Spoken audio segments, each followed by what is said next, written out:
We're live right now, by the way. Oh crap! Did they hear all that horrible stuff I was saying? I'm gonna get us. I'm gonna get us canceled. Look, I don't care. Reese's Pieces and M and M's. If you have to take it down, Reese's Pieces always. They are a big sponsor, so kind of screwed.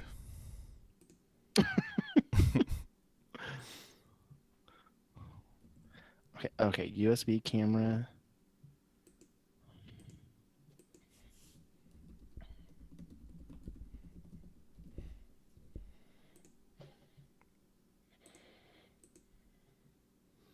Hey, Roxanne, how are you?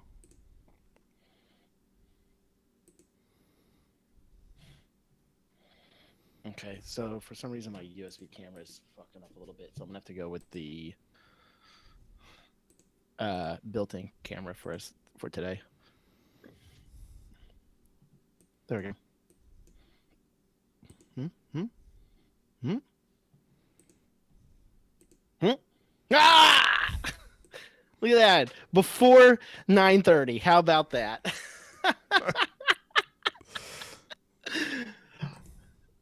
Dude, I'm not even joking. I actually had my computer up and running at 8:10 because I was like, no, I can't have this shit with him. It's up and running. I was waiting on you to send the links, and like you just heard me. Like as soon as you sent the leaks, I'm not even joking, dude. I was clicking on it. Mm-hmm. Like I was sending some hate tweet towards a celebrity, but that's a whole nother story. Anyways, I was waiting on the leaks and you sent that. And I was like, oh, I'm clicking. Like I replied back as I was replying back to you, like, I'll be on in an hour. I was like clicking the links to get started. I think my computer just runs that slow, I guess. Yeah. That's my only thing I can think of sometimes. So, but hey, I'm here. All right.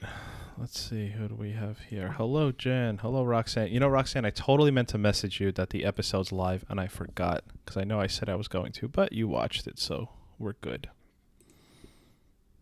Oh, I had the wrong background. Damn it. Hold on. There we go. Just out writing with my son. Hold on. There we go. Look over there. That's literally the only reason I wanted to pick this one. Do I have something that could substitute as a steering wheel? Hold on, let me find something. No, I don't think I do. Damn it. Oh, Oh, shit.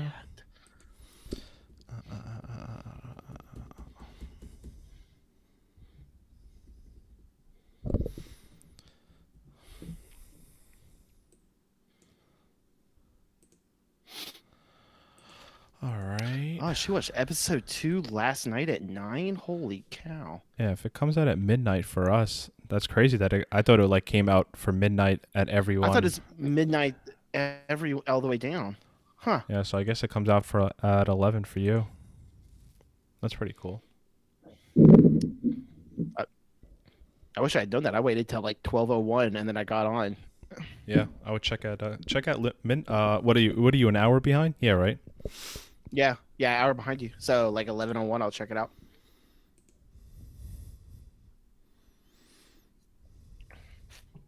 Me and Grace can watch it together after Meg's in bed. It'll be great. Oh yeah, Jen is Cook in some popcorn. Jen is in your time zone, and she said the same thing. Watch it at 11. Oh, huh. I have a funny story about me watching it last night that I'm going to tell on air. I don't want to say it yet. So, Well, if that's the case, let's get started. So I can start editing this stuff. cool. All right, I'm starting to record. All right.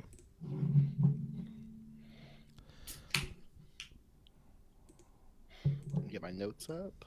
Sorry. Let me know when you're ready. Okay. Good? I'm ready. Yep. This is Victor, and now that he's done spying on girls through his webcam in his room. I am joined by Colton. Colton, good evening. Exactly. Hold on. I gotta switch over to my other. I gotta switch over to my other computer. Hold on 1 second. No. We are here to discuss Dexter New Blood, episode 2. Storm of fuck. And I saw on Twitter just an hour before the episode aired, I guess like live on television at like 9 p.m. Eastern, that Deb said Storm of Fuck in season 7, episode 5, Swim Deep. I didn't have enough time to cut up the audio, but it was a callback, which I can't believe I didn't even think of. But she says fuck so many times, it's like... I was going to say... Yeah. Yeah, you had to get the combination at some point. It's like if you've ever watched Trailer Park Boys, Mr. Leahy, one of the main characters in it, his whole thing is shit. He says shit. And it's like if you do a combination of shit, you're going to say something that he said at some point, because his whole thing is he's like, there's a shit storm of brewing with the shit winds and the shit lightning, and it's coming shit rain onto everybody. Like that's his whole thing. It's the same thing with Deb and Fuck. So yeah. So episode 2, just a quick overglance. Enjoyed it, didn't like it, and I guess where we're at right now in comparison to the first episode, because that's all we have to compare it to. What's your quick take on it? So we were talking a tiny bit off air, and I watched the episode last night. I waited till 12:01. Me and the family, we went to the Renaissance Festival here. Huge big thing in this area is the Renaissance Festival. Happens every year. You get turkey legs and you drink way too much and stuff like that. So I was tired. Obviously, we'd been there for hours and hours and hours, right? So I get home, we're relaxing. Grace is in bed and Meg's in bed. And I'm like, you know what? I was like, I'm going to watch this episode. I was like, I really want to watch it. Fell asleep halfway through it. Oh, my God. Like just passed out. Now, I was like, as I was watching, it's like, it's so fucking slow. So but to be fair, I've been tired, drinking, eating way too much at the Renaissance Festival. So I was like, okay, let me rewatch it again. I didn't want to watch the episodes back to back like this, but I was like, let me rewatch it. So I watched it again about 2 hours ago.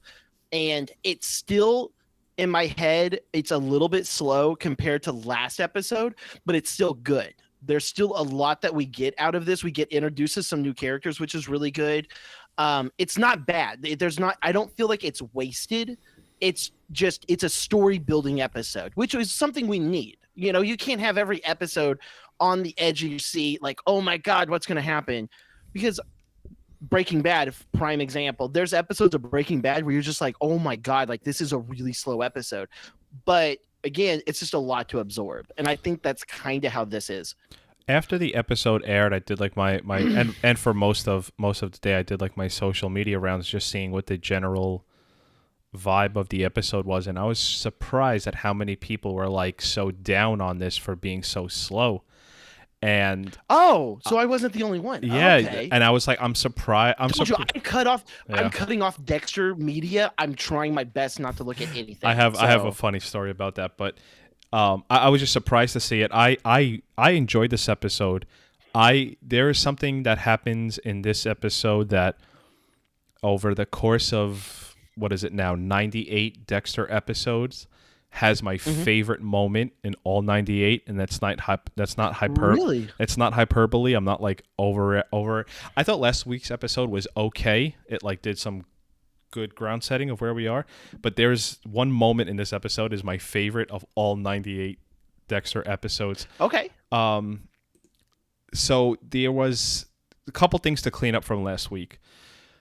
First, we were talking about most famous Dexter terms. So if you remember in the episode, he goes, "Tonight's the night," and he says, "What does he say? Hello, Dexter Morgan." Yeah, hello, Dexter Morgan. And we were trying to rank what's like the number 2 phrase after "Tonight's the night" and "Hello, Dexter Morgan." And I got an email, and we all agreed on "Pardon my tits," and to be fair, the chat, which kind of goes to it was Jen, Roxanne, and that guy. There was probably other people in here, but I don't know if this is this person's real name, but the email came to us at Nanook Nono. His email is Okay. Lawn Jockey, so let's just call it that. And he just writes 2 sentences right to the point, basically called us assholes and left. He goes, seriously, guys, you go with pardon my tits over surprise motherfucker? And I was like, if this... Oh, fuck! I responded, if this podcast was a child, I deserve to lose this podcast because that is totally... And everyone in the chat, you all get -1 points since we're keeping score now. Everyone gets a There's -1. a whole meme on that. I know. Oh my god! How did we not realize that? That's probably more popular than "Hello, Dexter Morgan" and "Tonight's the Night." All right. Because some people know It was really good, guys. I'm done. I'm walking off. Like that is more famous than any of those. Because there's people who know the meme, but never seen the show. I can't believe we all missed that. That was really bad of us. Something else I saw browsing Reddit during the week, and forgive me to the person whoever caught this. We talked a lot about the callbacks and everything, and something that Roxanne. Sorry, okay. Roxanne, we were just going over most popular Dexter sayings. We were saying when Dexter finally does the kill, and he says tonight's the night, and then he says hello, Dexter Morgan, and I was just talking about how they were just basically playing the hits of the famous Dexter quotes. So we all started saying like, wow, what would even be number 3? And we all sort of agreed that it would be pardon my tits. No one else thought to bring up surprise motherfucker. So that's what I'm cleaning up from last week. Apologies if you're listening on the podcast, but so be it. Roxanne's got a message in. She's like, "Well, of course it was that. Had I been here, I would have said it." So something we missed, something that someone caught. So it's so funny when you're watching this live. You're avoiding all Dexter social media. You're not seeing anything. For the most part, I'm really trying. I have unfollowed on Reddit. If there's a news article, I skip by it. I try not to. I still follow on Facebook. I have like the Showtime thing liked, and I have the Dexter page liked. But if there's something that's posting on it, I'm just like, nope. I don't want to see it. I don't want to see what people are think.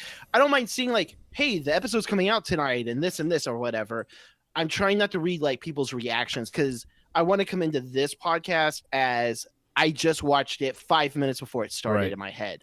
Like that's how I'm wanting to go in. So I've been doing the rounds because I like to get the vibe of how each episode comes out, and I basically my little format has been I watch the episode and I immediately message Jen, and we just have like a little chat of just thoughts. As like you and me are not. We do not message each other. I basically message Jen just to get all of my feelings out, just to be like, hey, like just this is what I thought of it, and then like I let everything simmer. And then she'll tell me stuff that I missed or stuff she felt about it. But I'm generally checking all the social medias just to get the vibe, because stuff that either we missed or how off or out of the key are we, like are we missing the point here and whatnot. So, but for the most part, I think we generally agreed with the mass audience. Something that was a really good callback that I did not pick up on was Dexter last sees Harrison at a bus stop at Miami as the hurricane's coming in season 8, and this episode, in the first episode, when he finally agrees to like, hey, I am Dexter, I am your father, is also at a bus stop. So I thought that was like a pretty cool, like, if I don't know if that was intentional or not, but I just thought it was a cool little connection, so to say. Scott Reynolds does the Dexter Wrap-Up podcast last week. They talk about the episode and they have a guest. So now that we have actually episodes, he had Michael C. Hall on and Clyde Phillips, and there is a lot of stuff, cool behind-the-scenes stuff. What? Let's just go for the two. Let's just go for the two biggest names. Yeah, right. Episode 1. Let's get the biggest one. Executive producer, star, and showrunner. Okay. Sorry. But more importantly, and I That was was good with so close to messaging you this week, but I didn't. Last week, I think their podcast drops on Tuesday. Coincide with there was a post on Reddit of a person who lives in Portugal, and the second episode came out earlier in the week. So she knew. I'm assuming it was a she. She knew everything that happened. And I have the post up. I had the post up, and I was like, "Oh." She says, "The post said like, hey, spoilers inside. I already watched the second episode." First thing I thought was bullshit, and then she put up a screen cap of Storm of Fuck, and I was like, "Oh damn, she definitely does it." So I was like, "Oh god, I had this whole talk with Colton, like, yeah, we're not gonna do any spoiler anything," and I was like, I can't. I don't have any willpower. I just have to go into it. So I Oh no, you did it. well, thankfully it didn't spoil Thankfully, it Okay. didn't spoil my favorite thing of this episode. But Okay. basically, people started asking. So, how did Harrison find Dexter? And she explained it the same way this episode does. But more importantly, on the Dexter Wrap Up podcast, Clyde Phillips spoils the whole thing of. He talks about the letter, and he says that Hannah died. I know. If you were just watching the episode and listening to the official Dexter podcast, you would have known What the how. hell? Yeah, which I thought it was pretty ironic Okay. that they would reveal that. And that, I guess that's really all the cleaning up I have to do from last week. Oh, Colton, you're out. Where are you? I was gonna say, can you hear me? I can hear you. It's just you're out of the Zoom. Okay, I don't know what happened. My Zoom like disconnected. So I'm trying to log back on. It just all of a sudden shut off. I don't know how I'm hearing you because you're not in the you're not. Am I showing on? I'm showing on. I'm showing on Zencaster. I don't see you in Zencaster anymore. Oh, I have it up. I have Zencaster up, and I'm seeing my voice over.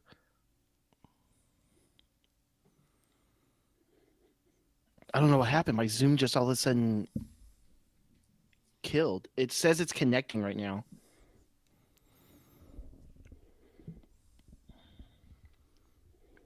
What the hell? Oh, I say that in my Zencaster. It's showing me recording, but then it says lost connection to server attempting to reconnect.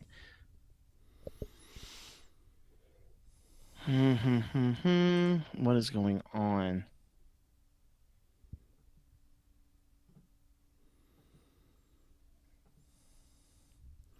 Can you hear? You can still hear me? I can hear you. I just have no idea how. Do we want to try to cut it? I and then basically come back? I have to stop recording, but I feel like I need you in the chat in the Zencaster, because if not, I lose all your audio.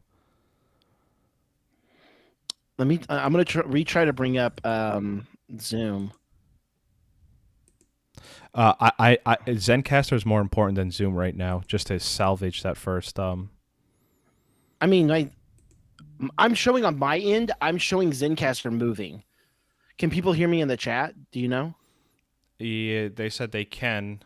If I could hear you, they could hear you. Okay.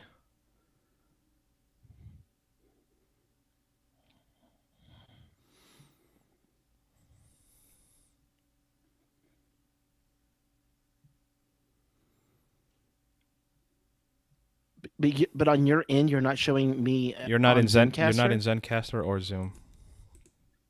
That's so weird. Yeah, because I'm showing it on my end that I am. I'm at 14 minutes and 36 seconds, and I'm showing my audio as reading.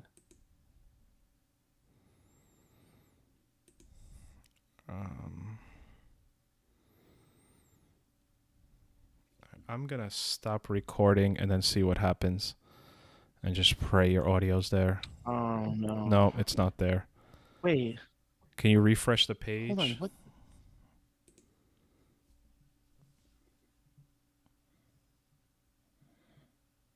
I'm doing it right now. I think I lost your audio. Fuck. Hold on. They're saying I just got a notification on my phone that it says Wi-Fi not connecting. Fuck.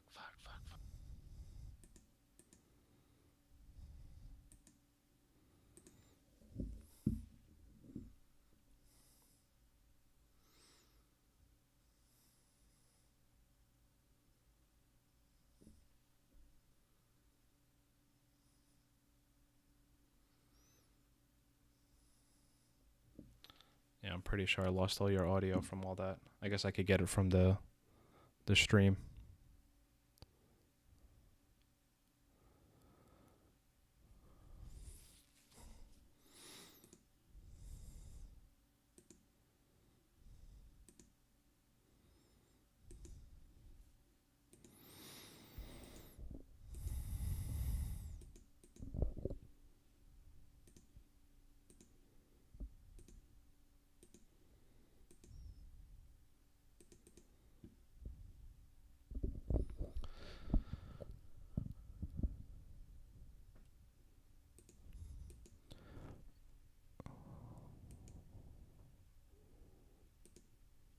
Well, Colton had reset his router, so it's just me. In the meantime, I am going to do this so I can record on there, and that's not recording. Give me 1 second, guys. I am sorry. Hello. Okay, so we're going to record on there. Well, chat, someone say something. Is my thing frozen? There we go. I'm sorry, guys. Well, I'm going to put my headphones down for a second. I'll be right back.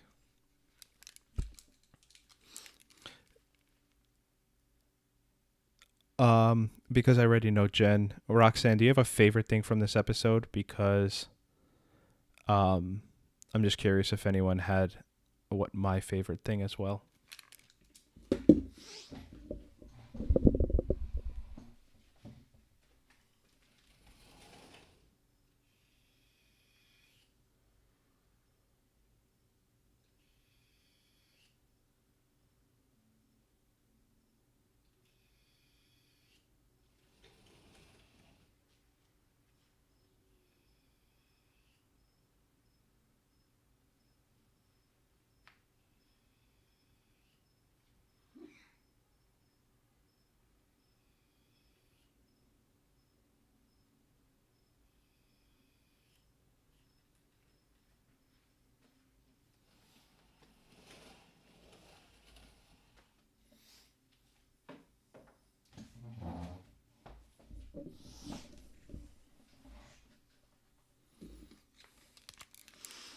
Yes, Jen, I agree. I can't wait to talk about that.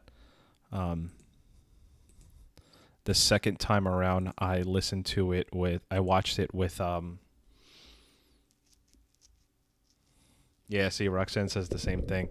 I just loved how maniacal. There's a Batman video game called Arkham Knight, and basically, I'm gonna re-explain this on the podcast, but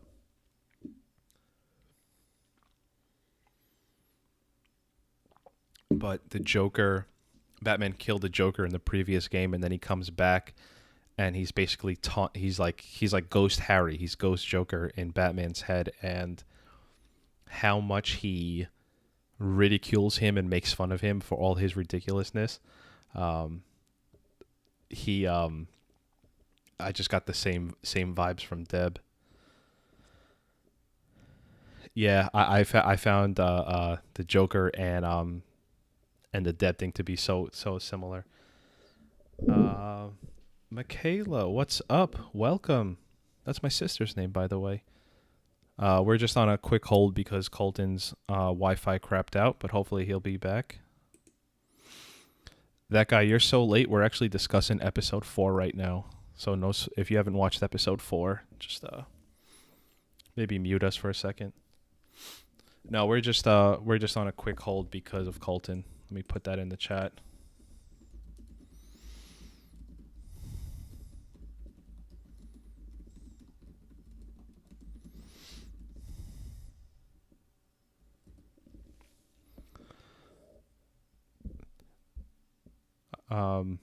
This is really hard to do when it's just me looking at the chat, but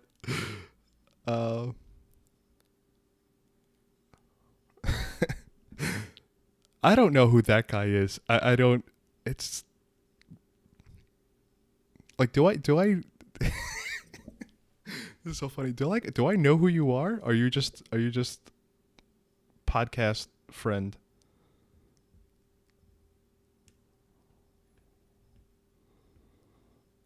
It's just so funny saying that guy. It's a great username. I'll say with that. I'm just that guy. Yeah, you are literally just that guy.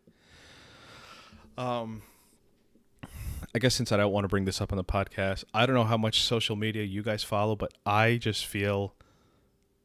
I think I was in a Dexter group during the week. It's like Dexter serial killer or something, and there's so many bad theories and or ideas out there. I generally don't like doing predictions, but you know, with how, what's the word? How ominous they're being about certain things, you know, you're sort of forced to predict. Does anyone in the chat not think it's you hear me? Kurt Caldwell in the camera? Yes. Okay. So what I was going to do is did you get any of our audio at all? I don't have it here. Fuck. But I'm gonna grab it from the stream from YouTube. But okay. I will you want to record on Audacity? Since I don't need, we can start doing that as a backup plan. I don't need the soundboard anymore because I don't have any more sounds, so okay. Let me turn on Audacity right now then.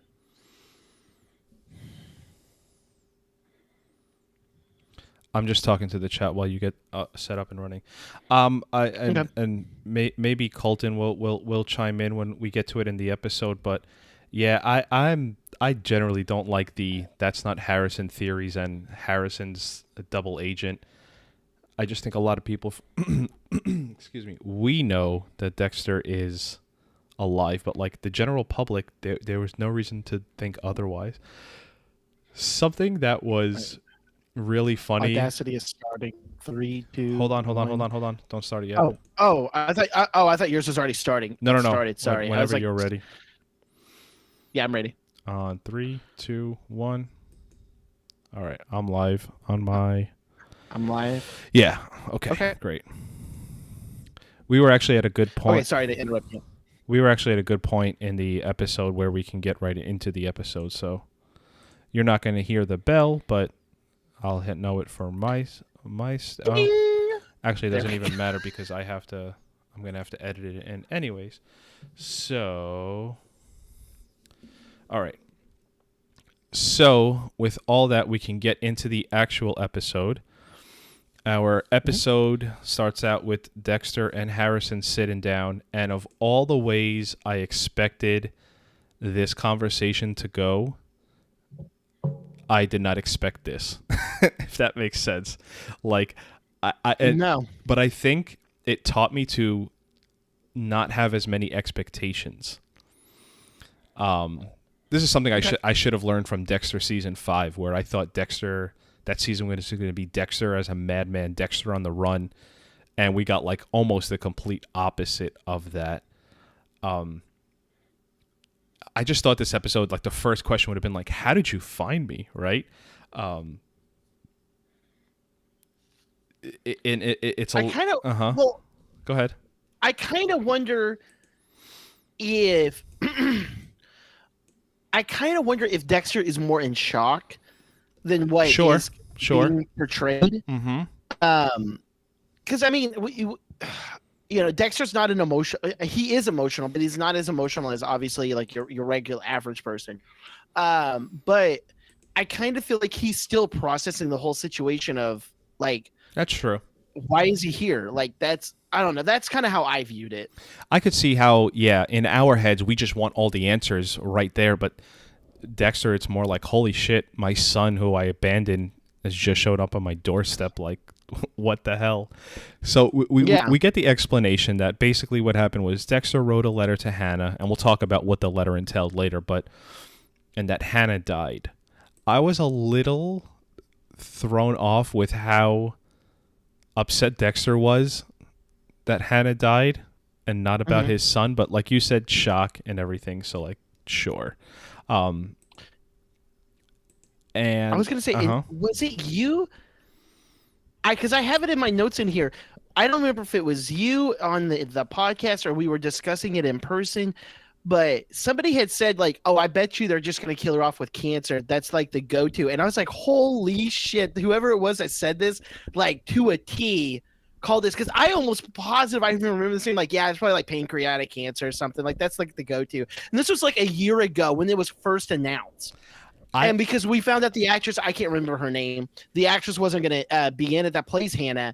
And so everybody was like, yeah, it's a go-to, like pancreatic cancer or whatever. I don't remember who said that, but whoever it was, and I think it was you, I'm like, holy shit. Like, they called this. I think when it got confirmed that she wasn't going to be in this season, they couldn't just let her hang out there. So they had to kill her off screen. Now, are you... Two things. One, I'm laughing because that guy in the chat says when they said Hannah died, I was thinking of throwing a party. Fair enough.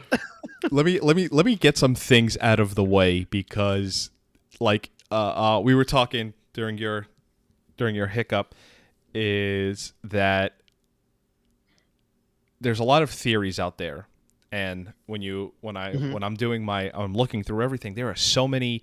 Just bad ideas, but like, you know, if you would have said like, "Hey, I bet Dexter," you're calling out the people on Reddit. Yeah. Hey, y'all's ideas suck. No, it was this other Facebook group I was a part of, but you know, if you would have said like, "Hey, in the final season of Dexter, he's gonna age a baby to find out who the main villain is," I would have been like, "That's the stupidest thing I ever heard," and that's like what happened. So I guess not all theories are dumb, but.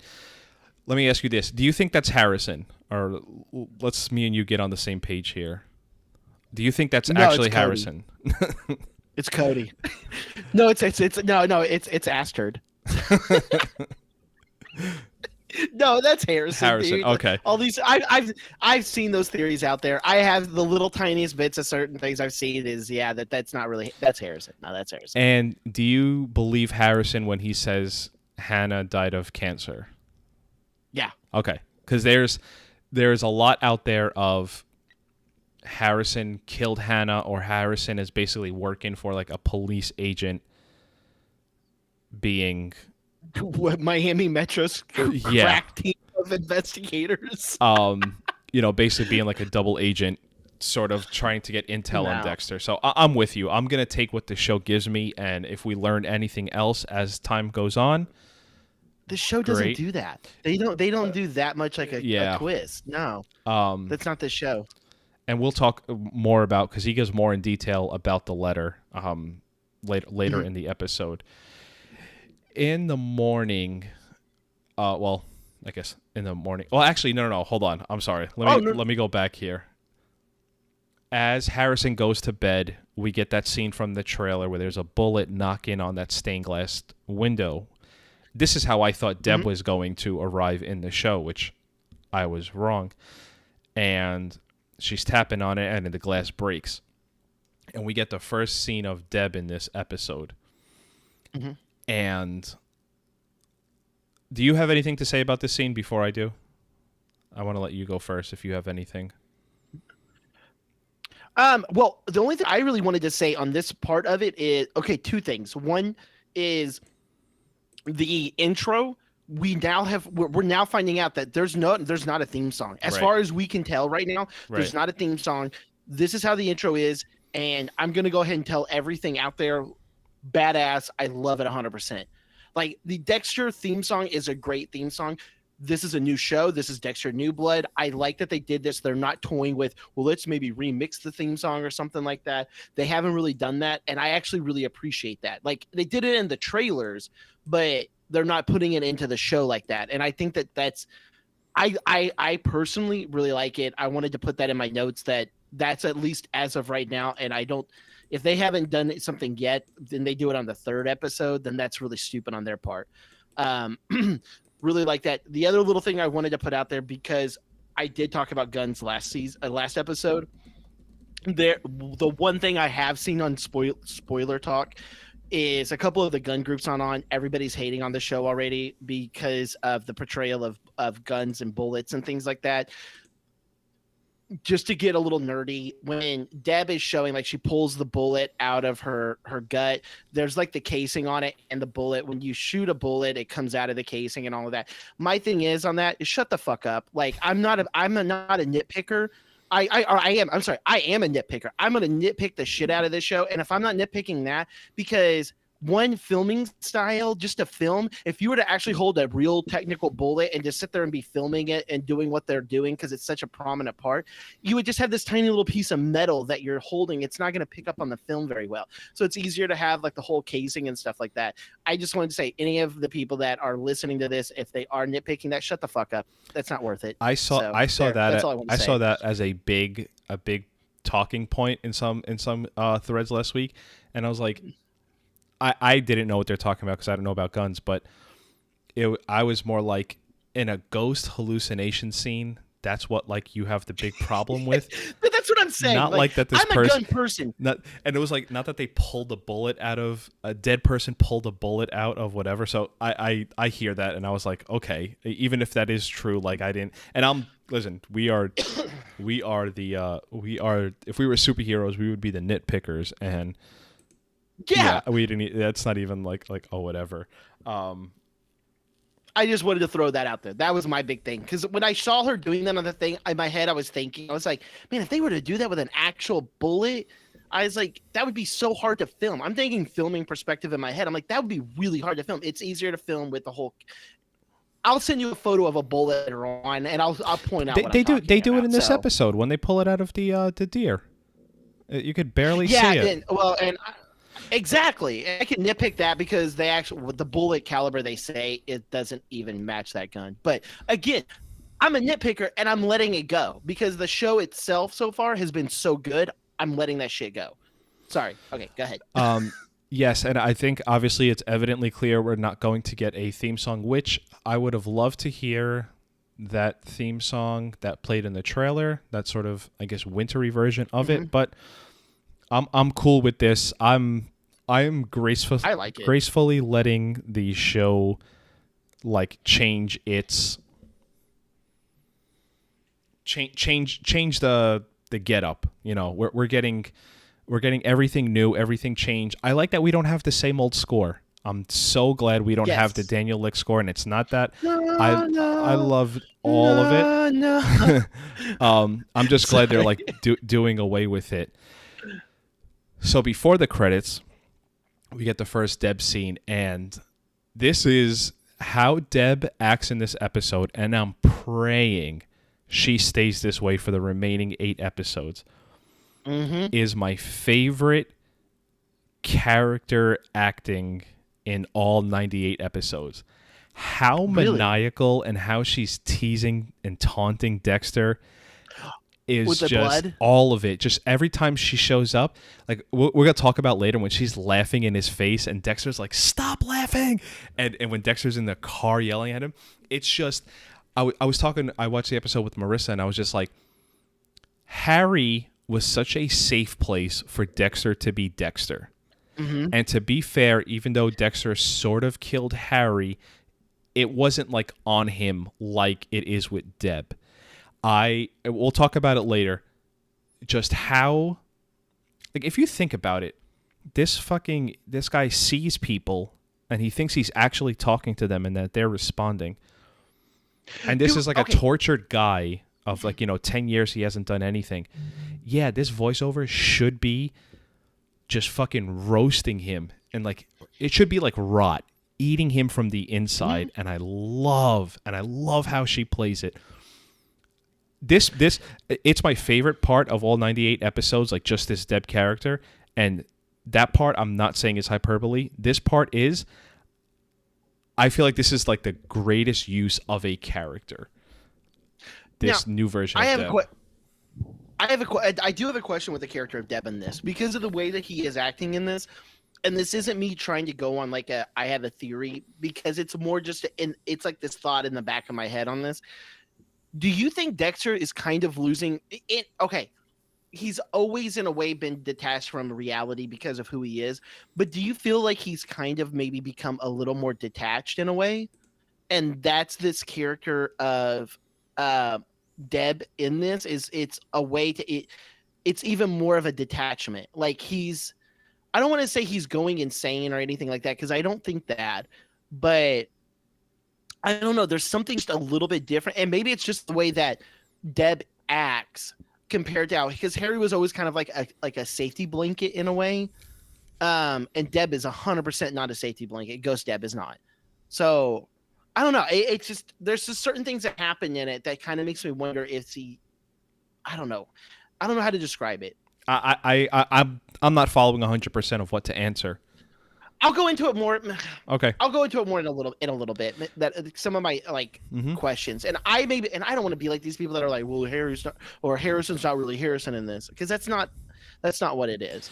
And like Jessica was saying, Jessica in the chat, and we mentioned it back when they showed this in the thing.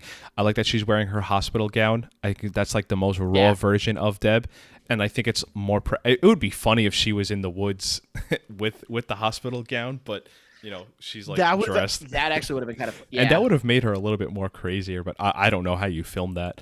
To get onto. You know what? I'm gonna curb this for a little bit later. So Dexter wakes up and he realizes he left some blood. Something else from the podcast, the Dexter wrap up podcast. The calendar and Dexter checking off the days is supposed to intentionally call back to the cheek slice. That's why it's in red, and that's why it's. I know. Out of all the things I caught, I didn't catch that. So I thought it was interesting. That's cool. Yeah. That's a little cool yeah. So Dexter is like, as he's cleaning up the blood that he realized he left from Matt the prior episode. See, this is where I'm getting in. Okay, this is where I'm getting into my little theory on the insanity portion. Do you think that the blood stains are real or not? I actually kind of think they're not real. The only reason I'm saying this, I just want to preface this is because last episode you had like mentioned like, oh, well, I think it's just like a turning point. Like when it showed the blood, like as the episode was closing out, like I think that's just to kind of show like, Dexter's back and stuff like that. And then they ended up being a bigger deal than what it first had showed. But I was watching, I was like, well, wait a minute. I was like, some of this isn't making sense to me. What's not making sense So though? I kind of because Well, because he slit the deer's throat, right? So he let the blood out of the deer to hide the original blood, right? But then he didn't catch any of this other blood. And so then in my head, I'm like, is he seeing these bloody tracks because in his head he's feeling guilty for once? Like this is the one time he's feeling guilty about this murder. And so he's seeing these tracks as like in his head, it's like, well, oh shit, I really did kill somebody and stuff like that. Or am I to take this like, this is really real. This is what's happening. I don't see any reason why we should think otherwise. Like okay. I don't. When I said that last episode is because that's where it left off. This episode, I feel like directly answers: was that blood real or not? This episode, it is real. That's why he's cleaning it up. It is real. And furthermore, I was assuming the tracks led to where we see at the end of the episode where he placed the body, the fire pit. And I think him covering his tracks all is based off those blood stains. That's what I'm saying. For me, the way I'm looking at it is I have no reason to think otherwise. Okay, it's just how I'm taking it. But no, that's why I was like, I was going back and forth on it because I don't want to be that person that has these like outlandish like. Harrison is actually this, and he's a double agent for the CIA, right. And so no, like that's not what I'm trying to get into. When all of Iron Lake Police Department shows up, and I caught this on my rewatch because why would I catch it the first time? Dexter explicitly tells them to set up camp on the fire pit, and we see at the end of the episode that's exactly where the body is, which was like, oh. I can't believe I would be nervous as fuck if I was in that position. But it's just funny. It's like, yeah, why would they ever look right below where their investigation is starting? You know, Never. But that's something I caught on the rewatch. So Which is even more gross because they're cooking like hamburgers above it and stuff. Oh, God. Sorry. Dexter and Harrison are sent to team up and go find. You know, Dexter has a double agenda. Whatever, he has his own agenda of why he's helping out, and we'll talk about Harrison meeting Angela and what that means. But so the way I understand it is, Dexter is sort of using the premise that like this, that the fact that this deer was shot on Indian reservation land, it's now a crime. If it wasn't on it, I don't know if it would be a crime, but it sort of ropes right into his plan with planting the glove and whatnot. Right. Did you get any? Did it tick in your mind at all?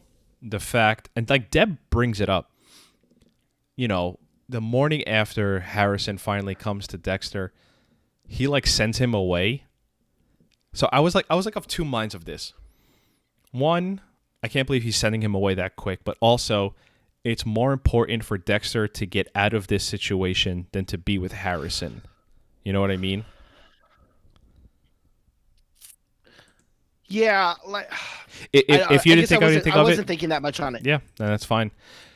I think it. Well, the only thing I was, I'll be honest. The only thing I was thinking when he did send him back is I was like, well, this is something he would do with Deb.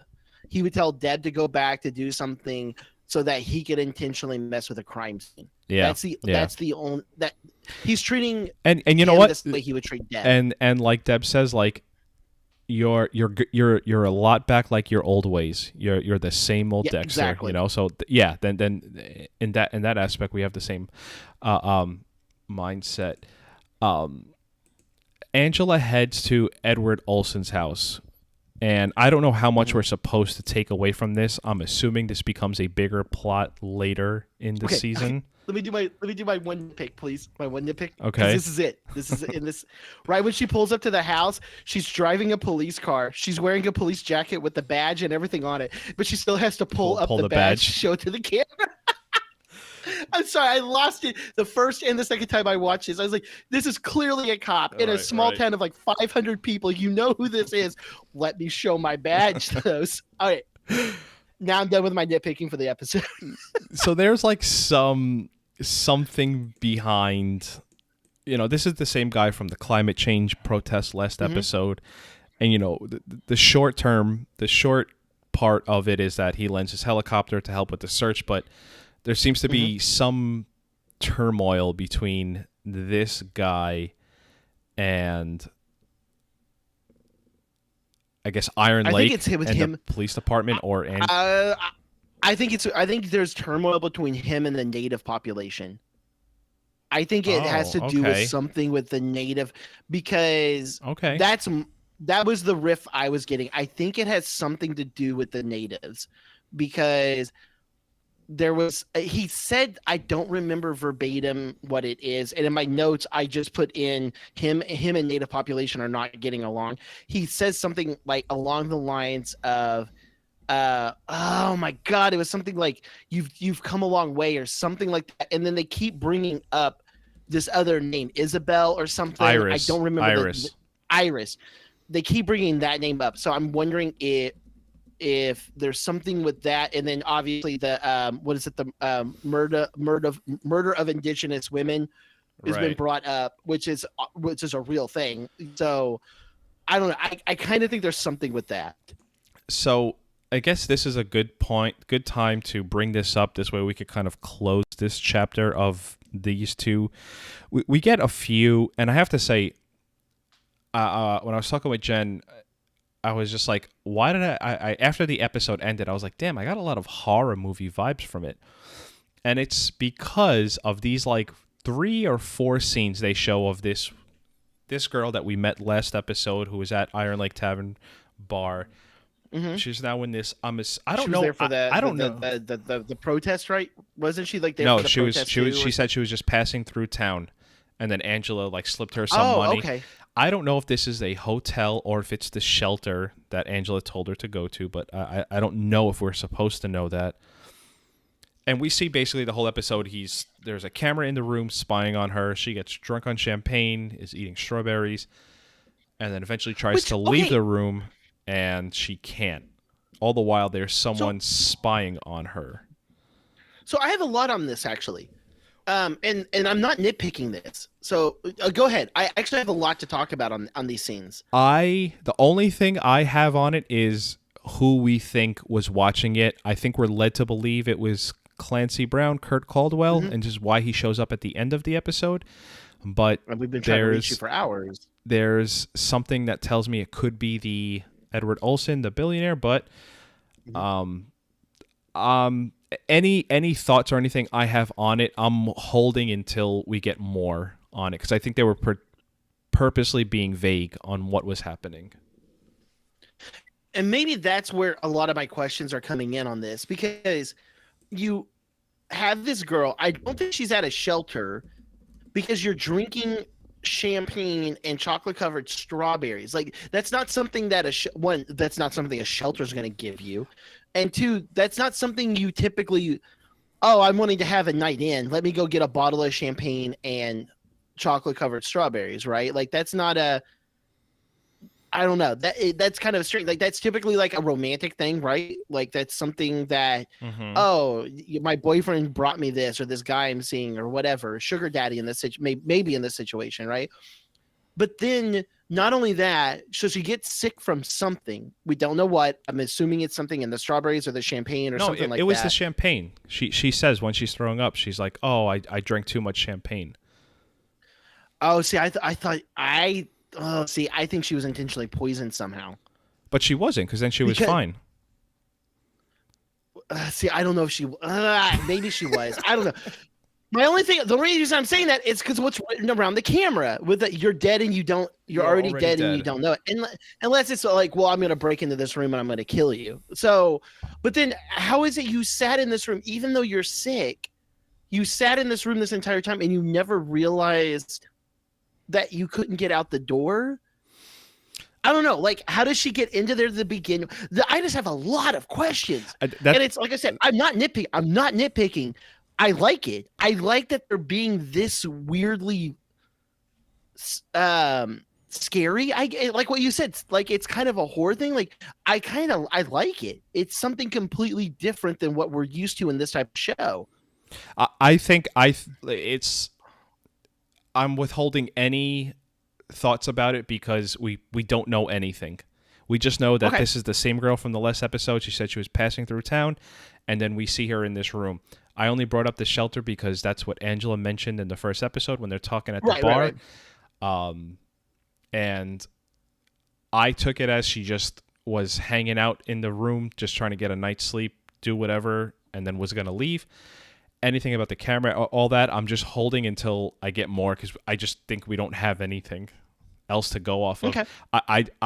Are you under the assumption that it's Kurt watching her? I definitely think that's what they're trying to give off, because when he pulls up at the very end, she says something like, "We've been trying to reach you for hours." So I think that's what they're definitely trying to give off, and especially with like the Native women missing and stuff like that. Yeah, I think the name Iris. I'm not sold 100% that it's him yet. I think the name.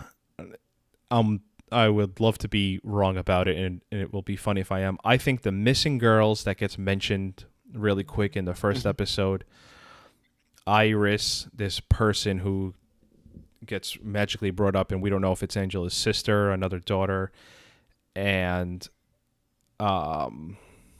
what's the other one? And the missing Indigenous woman. I think they're all tied together. I think that it's all going to be tied together at some point during the season. Yeah, no, I think that, yeah. Roxanne says she's lost audio. Other people, let me know if you lost audio too. I would be curious because that would suck for everybody. Okay, where are we in the episode? So Dexter goes to the deer to try and, sort of clean up his tracks. And this is where Deb is laughing, taunting at Dexter. And I just fucking love this. Like, this is where Deb says, he's been here for 5 minutes and you're already sending him off to the woods. Like, I'm so glad that they have the show calling out Dexter for what a shitty father he was. Like, it's something that we didn't talk about enough because it got magnified as in season 8 with Jamie there, and they used Jamie as this crutch they had to always put her on there. Is Dexter never watched Harrison. We got so very little, and he always chose killing or his extracurricular activities over watching Harrison. So like Deb says here, like, he's been here 5 minutes and you're sending him off to the woods. And just laugh at, like, she's laughing at him. She's like, what do you think? You think spraying Windex on a rock is going to take care of all your problems? That was what, that made me laugh so much. Psycho. This is the way the ghost, this is making me revisit 8 seasons of Dexter. And again, I know Harrison was a way different character and a way different mold of what the show was. But the idea of just like, you know what? Like if they would have taken the show darker, imagine seeing Rita like this, just fucking twisted, seeing her like, yeah, you think fucking because you got me killed, you think you're a good person, like, I would have loved. I'll tell you. Thought about that. I tell you what's happening to me right now is I am so ecstatic over how Deb is acting in this episode that I don't even know how to formulate my thoughts. Like, I just love it so much versus anything I've ever seen on the show. God, just so good. The high school kids get out and Harrison is going to join them. Well, gets offered. To search for. The search party. And I think we're going to learn that Audrey, Angela's daughter, is going to play a big part of this season. Which I have a small note on that. Go ahead. Just a little note on it. She brings up, and I'm sorry if you're going to bring this up later, but I wanted to bring it up in this one because you could already tell that like Harrison already has like a thing for it because he keeps looking at her and stuff like that. But they bring up that she's adopted, that the daughter's adopted. And I was like, oh, now are they bringing that up because they're trying to make it less weird that Harrison and her may potentially have a thing? Because you got to think about it. Let's say that she was biologically her daughter, right? Dexter and her, that daughter's not theirs, right? Like it doesn't matter. Harrison could be banging that daughter. It doesn't matter. Like they could be banging together, whatever, right? But the adopted part of it doesn't make it less weird. Or do they bring up the adopted part of it because that's going to be another story factor later because of what other stuff has been happening, like with the missing Indigenous women and stuff like that. So I didn't give it. I'm probably again thinking too much.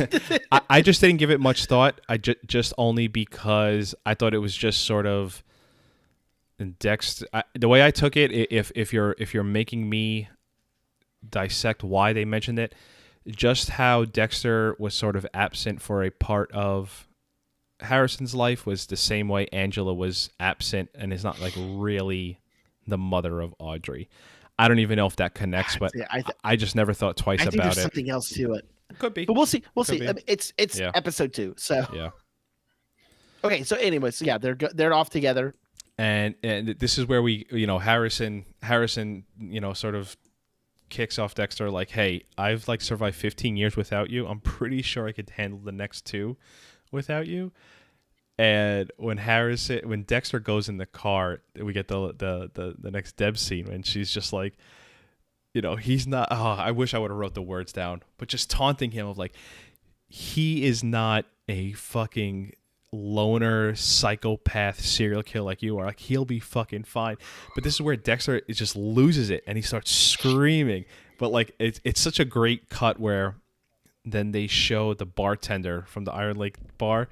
And she's just like looking at him, and it's like, yeah, peace. And she's like smoking a joint, whatever. I just love how much Deb's inside Dexter's head. I'm going to go to the chat for a second. A few people joined us. Dave, what's up, Dave? My main problem with this episode is that Harrison must already know that his father was a serial killer. This acting dumb on both of their parts doesn't ring true at all. I'm only going to disagree because I don't think anybody knew Dexter was a serial killer. I think that's what was sort of the big negative of the 8 seasons of Dexter, is that nobody knew he was a serial killer, and the one person who did was I thought Deb. Hannah. I thought he finally. I thought Hannah. I'm sorry. Yeah. Okay. I was just responding to the thing that Harrison must know. I think Harrison. I'm taking Harrison at surface level here of everything.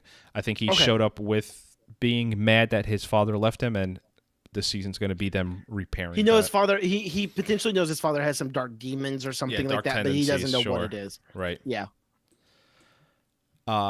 Something I wanted to bring up, that when Angela and Dexter sit down to talk, and they're talking about, like, being parents and what, she even said, like, Jim, I know you're very private with your past. I think it's important to understand that the theme of this season, as said by the show writers, more specifically, was father-son relationship. Mm-hmm. So I think the Angela and her daughter part, and Angela and Dexter, or Jim, both being parents, I just think it's important to keep that in mind as we think about everything.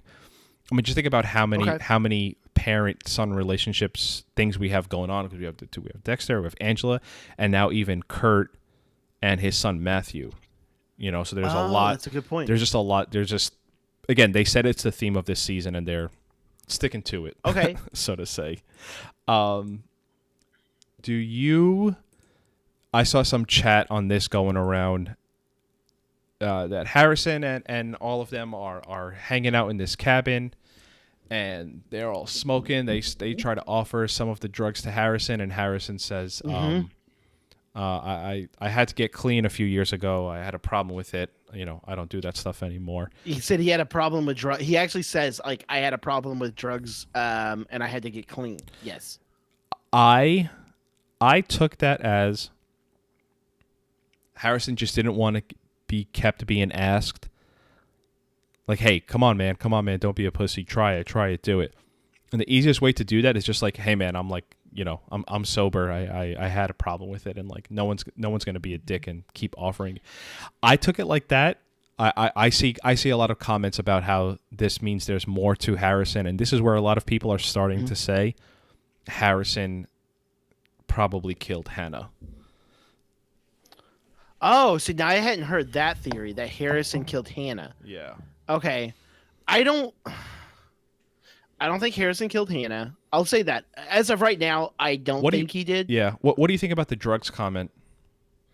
I actually did put that in my notes, though, that he mentions that. But I put in there, does Harrison have a drug problem? Or has he had issues where he's been under the influence of something, and while he was under the influence, something scary happened, such as he tried to kill somebody? Mm-hmm. Right? Like he let his senses down and something horrible happened. So I don't know. I think that comment, I think, is going to come up again. I think we're going to get more onto that in the next couple of episodes. I don't have a good answer for it right now, other than he's, what do they call it? He said he's straight edge right now. And somebody was, well, something like that. Thing. Yeah. Yeah. I just, well, somebody doesn't listen to Skillet, obviously. So yeah. Sorry. I just took it as it was just him trying to get everyone off of his back, but yeah, we'll see, as with everything else. Harrison and Dexter have the conversation we were kind of all waiting for, and Dexter sent Hannah a letter basically saying if he has any dark tendencies that,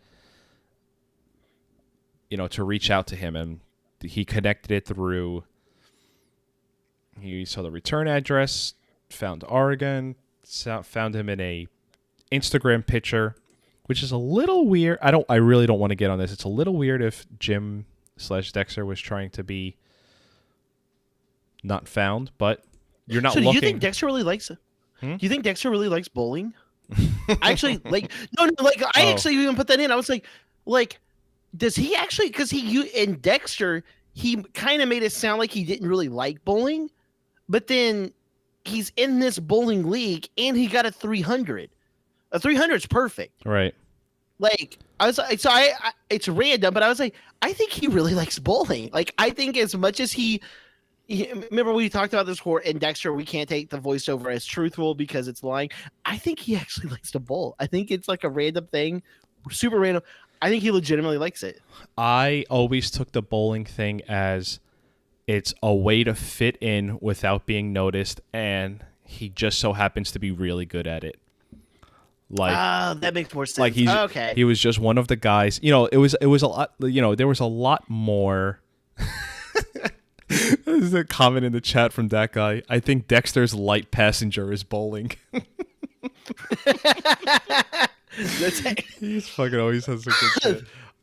That's actually really funny. I always, in the earlier seasons when they showed a lot more Dexter being a monster in plain sight, I always just took the bowling thing as like, this is no offense to bowling because I thought at this point in my life I would have already had a bowling team. I don't know if I'm good at bowling. I don't bowl that much. I wanted to bowl. Oh, I actually like bowling. I want it to be part of a bowling thing, and I think I have to get. Let's get one started. Yeah, let's do it. But I think bowling is like the most mundane of the sports that you can do without sticking out. So I just always viewed that as the avenue of Dexter to fit in. I didn't know we would get this far with bowling. Yeah, so Harrison's questioning what does the dark tendencies mean, and I guess Dexter is being as honest as he could, basically telling everything except what he actually means by his darkness. Right. I found it pretty heartbreaking. This is something where I'm not sure I would have felt the same a year ago because I am a father now, but the idea of Harrison having gone from foster home to foster home is pretty fucking... That would destroy the idea. My fucking baby is 9 months old, and the idea of it just... I just don't know how like Dexter just lets it be like, yeah, I screwed up. I'm sorry, Well, not only that. Okay, so to me, this is even more of an impact because Buenos Aires is Harrison's home, not Miami. Right. Right? Like he's lived in Buenos Aires much longer than he ever lived in Miami. So Hannah dies, a social worker comes in and it says, fuck you, kicks him out the curb and sends him to Miami, which that makes no sense to me, but I don't know if I'm overthinking this in the show or whatever. That makes no sense to me unless they were never legally like citizens of Argentina. But then kicks him out. He goes to live in foster home after foster home. And then he decides to run away, which unfortunately is somewhat common in foster home situations, and goes on the road to try to find his real father. Like, that's not only sad, you at a whole nother level because you are in a foreign country. I mean, so more or less, he's in a foreign country at that point. So something about the Harrison angle that half of me is tired of figuring out the Dexter logistics of the show and how this season 8 went down to New Blood. The other half made me realize that we're not, whatever they want to give us is what we're going to take and just not ask questions. We're going to follow the code, as we say. Because I saw someone like, hey, what happened to Harrison at the end of season 8? We understand Dexter died. We understand Deb died. Did nobody ask what happened to Harrison? We know, the viewers know where Harrison ended up, but why didn't anyone, like, what happened around the station? They were like, hey, where's Dexter's son? Oh, they never did ask that. Right. So when I realized that, and then if the assumption is he went into... forgot he had a son. That's what I mean. And I, what the show's explanation of what happened to Harrison, fine.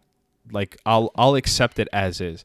But realizing that we never got the kind of thing like, hey, the only scene we really show that Dexter's dead is Hannah looks at it on an iPad in Argentina, and Batista gets the phone call, and he's like, "Oh my God, Dexter's dead," and there's a newspaper article. Oh my God. We just don't know. Like, no one ever talked about, well, what happened to Harrison? You know, there's a child here. There's a man dead, but there's also a child here. A five-year-old child. Right. So I think I am just a little burnt out. Who Batista's sister was literally watching 24/7. But they all said, like, when that season ended, everyone knew Dexter was going to Argentina. So maybe they all knew Harrison was. I don't know. Like, that's what I said. I am burnt out on trying. They didn't know he was going with Hannah or whatever her name. I don't remember what her name was in that, but they didn't know that. That's what I'm saying. So, but I am like burnt out on trying to dissect and figure it out. Harrison got sent to a nursing home, foster home.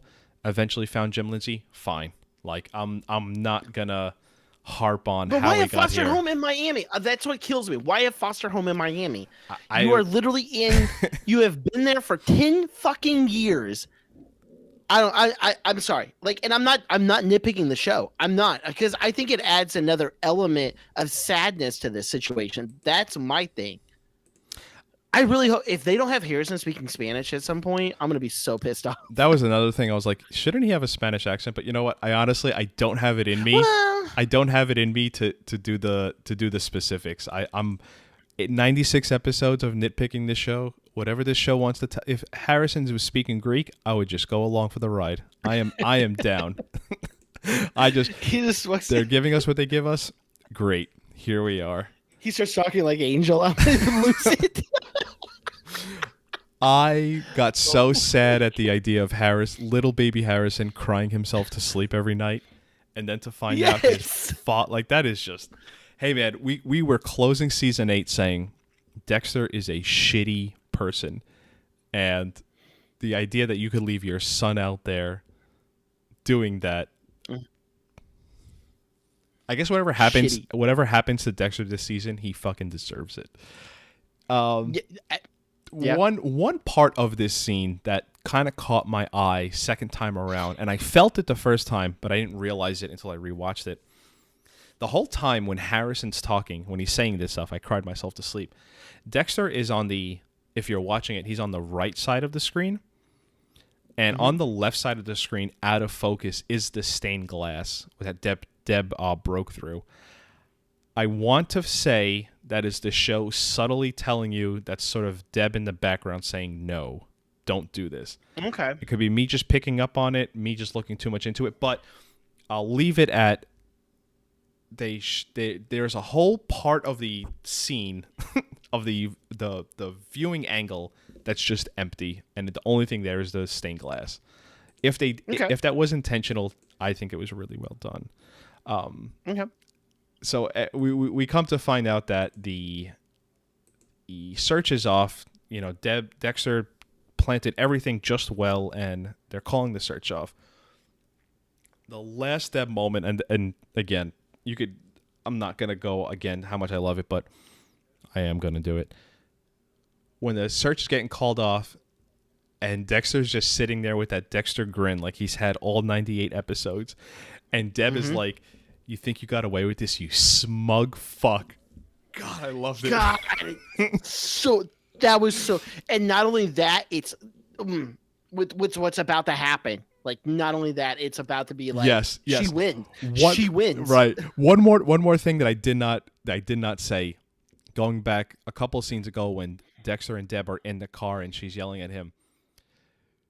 What she's screaming at him, you want to fucking kill, you want to do it again, and you love the fact you got away with it. Dexter is such a selfish person, and I love that the show is calling him out on it.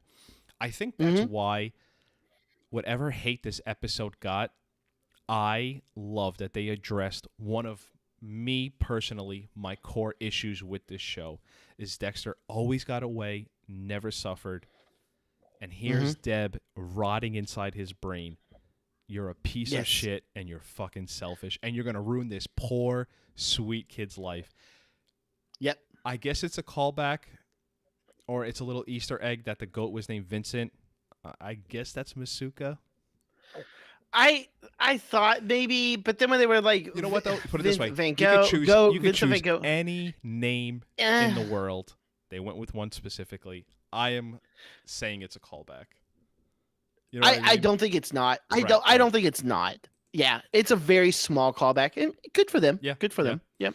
The search, so like you said, the search for Matt is called off when they think he's fled to New York, but as they're packing up, I think what we think is the big bad this season villain, Clancy Brown, shows up playing Kurt Caldwell, Matthew's father, demands the search goes on, and we see how important he is to the Iron Lake I'm about to say town.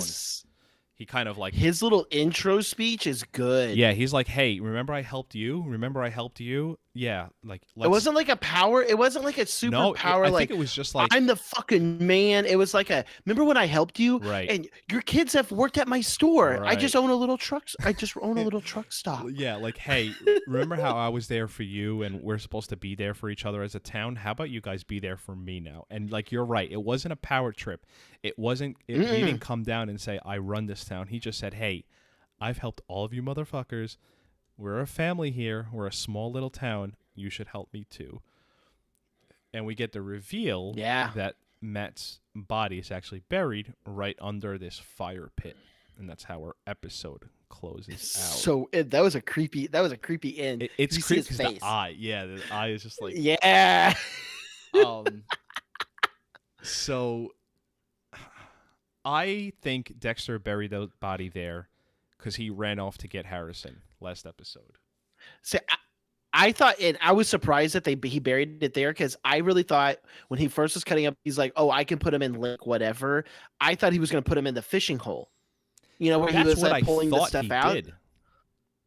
I thought that's what he did there too. But then apparently, nope, he's right there. I think he rushed to get Harrison. One other thing, and I am sorry, I'm just getting random flashbacks of stuff I remember.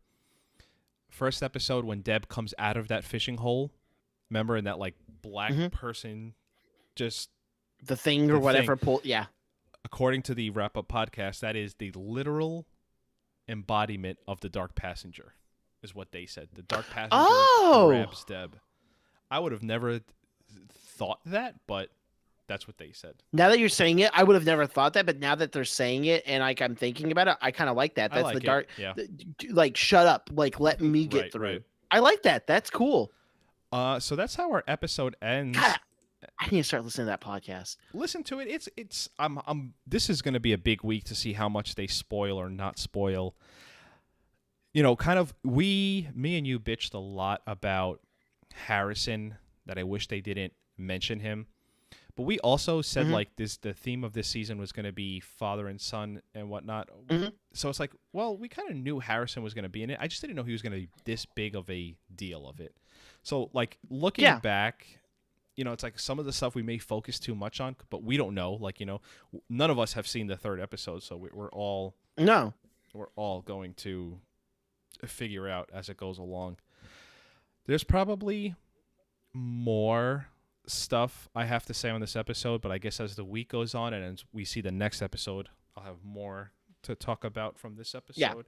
But I guess my last thing, and I'm going to repeat myself for the 49th time, the embodiment and what Deb did this episode is my favorite piece of Dexter acting of all 98 episodes. I just love. Did you ever play the Arkham Knight series games?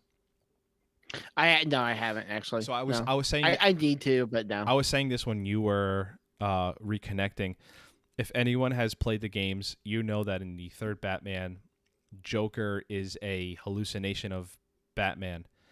And I felt like Deb was the same way, just maniacal, taunting, just rotting his own head. And again, if the show is this good, always this good, I would be a lot happier. But I just hope and pray they keep on this Deb train. Yeah. That is like as much as I like I said, as much as I want to be down on it because it was slow, we need slow episodes. You can't have can't have a show that's just fast paced, everything. As we've said from the thing. You and me both. It's if there was an Olympic sport of bitching and nitpicking a podcast, we would be gold medalists. This was really good. Like the little nitpicks I have in it is just me being an asshole and being little nitpicky and stuff like that. Overall, this is top. Like this is really good. This is so good. Such a good show. Yeah, I'm happy so far. 2 episodes in, I'm happy, and Way blowing out my expectations. I'll say that. yeah, like we So far, we said, hey, low expectations, and yeah, they're meeting them. That's what we're getting. Like awesome. Anything else on this Exceeding. episode before we close out? Nope. All right. With that being said, we will talk to you next week as we discuss the 3rd episode, Smoke Signals. Thank you, everybody. Sounds good. See y'all then. Stop your audacity, please. We're still in Okay. the chat here. That guy, by the way, do you agree with me on this? Do you think part of the reason the ghosting feels a bit different in this revival is how much they point out that Deb is hallucination? I disagree with you, that guy, only because they're not fucking sugarcoating what a piece of shit Dexter is. I think they're putting it in your face, like like Deb said this episode, you're fucking selfish, you love killing, and you can't wait to get away with it. I don't know if the only person who said that to him was Deb when she was alive. And I just think the ghost vision is a little bit more cutting to the truth, whereas Harry I just felt was like a safety net, kind of like where Dexter went to get affirmation, if that's the right word. Whereas Deb is just telling him, you're really wrong. You're loud wrong on everything you do. Colton. I'm sorry. I'm saving. No, yeah. I'm setting my audio to MP3. So Yes. okay, I'm good now. Just try to get me that as soon as possible, because I gotta edit that tonight as soon as we. I'm saving it right now. So I'm gonna go pee. I didn't hear at all what y'all were saying, so I'm so okay. sorry. Deb's brutally honest, as she always is. I feel like Deb's even more like Jennifer saying that. I feel like Deb's even more brutally honest than even as Deb, like a live Right. Deb was, which is great. Which Yeah. is it's so good. You know what, that guy. I'm gonna take that into account the next episode, if that's why the oh my god, you know what we didn't talk about? The fucking voiceover. You know, I had notes on that, but I was going back and forth on if I liked it or not, because there was a couple times where the voiceover was really bad, where it was stuff like whenever he's like, Jim Leahy, do you know how many Jim Leahys are? And he's like, that's the point. And I was like, we get that. That's the point.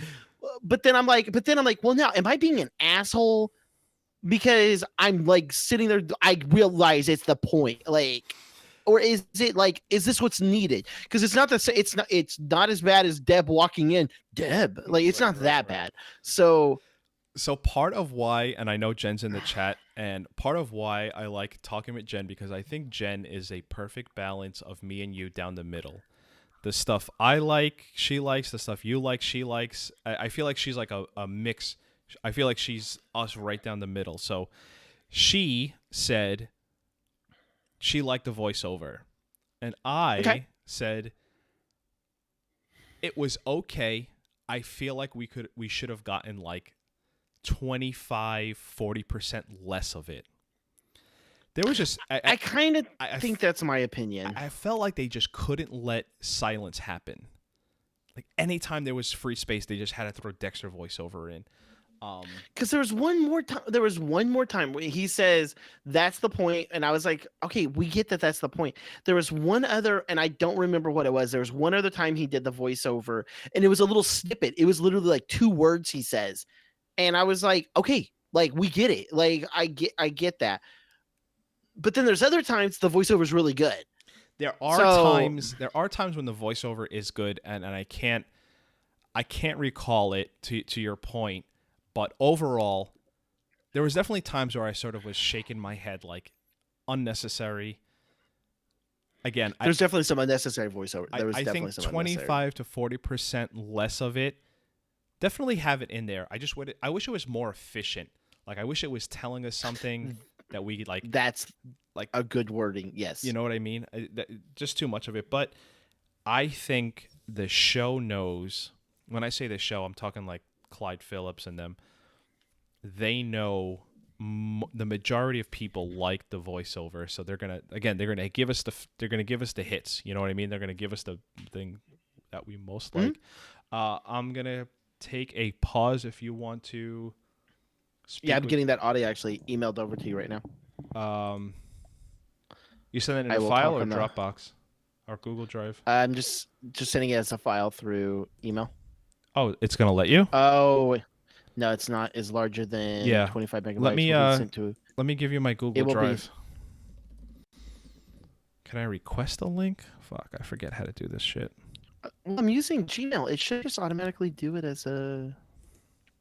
Maybe it's that it senses dark passage return full force the voiceover. It's weird. I agree that the voiceover is a little annoying sometimes, but I also think that if I didn't have it, it would be like, no, this is Dexter. Yeah, that was kind of like the big when last episode finally snapped into place was when the voiceover kicked in. That's when the episode felt. How do I request files?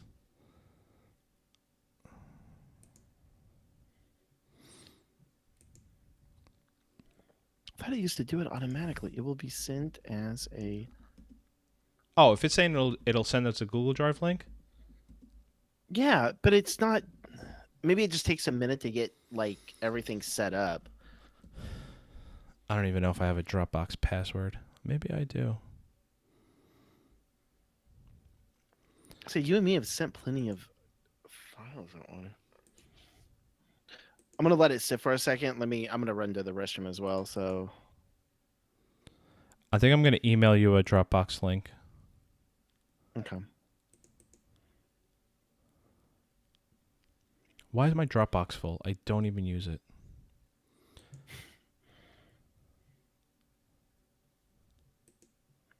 Oh, there we go. Oh, I it's got it. sending? Yeah. All right. Subject, Colton audio recipients. And hey, really quick, can you see if Zencaster by any chance is still recording? If it's not, it's fine. Wow, we had some more people in the chat today than I was expecting, and I appreciate It's all not of showing you. mine as recording. Yet. Okay, that's fine. To Victor Rubio.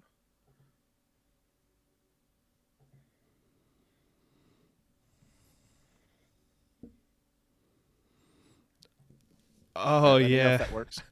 I totally forgot to bring up that Michael C. Hall is Oh, did you X out? Colton, you there? Get back on Waze on Zencaster.